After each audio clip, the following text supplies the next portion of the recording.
ഒരു minute scroll ചെയ്യാൻ വരട്ടെ. നമ്മളെപ്പോഴും ഈ നാരങ്ങയില്ലേ, അത് പിഴിഞ്ഞിട്ട് നാരങ്ങാളം കുടിക്കാറുണ്ടോ? ഞാൻ കുടിക്കാറുണ്ട്. പക്ഷെ എനിക്ക് ഈ നമ്മുടെ ഈ ചെറുനാരങ്ങിനെ പറ്റി എനിക്കൊരു കാര്യം പറയാനുണ്ട്. അത് കേൾക്കുന്നതിന് മുമ്പ് നിങ്ങൾ ഈ ചാനൽ സബ്സ്ക്രൈബ് ചെയ്യാൻ ലൈക്ക് ബട്ടണില്ലേ, ഒന്ന് പ്രസ് ചെയ്തേക്കെ. എന്താണെന്ന് കാര്യം എന്ന് വെച്ചാൽ, ഒന്നെങ്കിൽ ഒരു ബൈക്ക് അല്ലെങ്കിൽ ഒരു കാറ് എന്തെങ്കിലുമൊക്കെ ഇങ്ങനെ മേടിച്ച് കഴിഞ്ഞ് കഴിഞ്ഞാൽ ആ ടയറിൻ്റെ അടിയിൽ നമ്മുടെ ഈ നാരങ്ങ വെക്കും. എന്തിനായിരിക്കും ഇങ്ങനെ നാരങ്ങ വെക്കുന്നത്? നിങ്ങളെപ്പോഴേ ശ്രദ്ധിച്ചിട്ടുണ്ടോ? ഒരുപാട് വർഷങ്ങൾക്ക് മുമ്പ് കാളവണ്ടിയായിരുന്നു ആൾക്കാർ ഉപയോഗിച്ചുകൊണ്ടിരുന്നത്.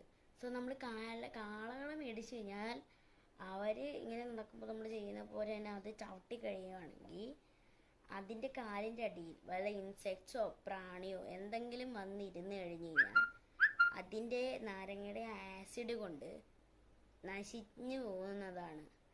പക്ഷേ ഈ കാറിൻ്റെ ബൈക്കിൻ്റെ ടയറിൻ്റെ അടിയിൽ വെച്ചിട്ട് യാതൊരു കാര്യവും ഇല്ല. പക്ഷെ ഇപ്പോഴും ആ ഒരു ലെഗസി ഇപ്പോഴും തുടർന്ന് പൊക്കോണ്ടിരിക്കുകയാണ്. സോ നിങ്ങൾക്ക് ഈ നാരങ്ങ വെച്ചിട്ട് എന്ത് കഴിക്കാനാണ് ഇഷ്ടം? കമൻറ്റിലൂടെ പറയുക.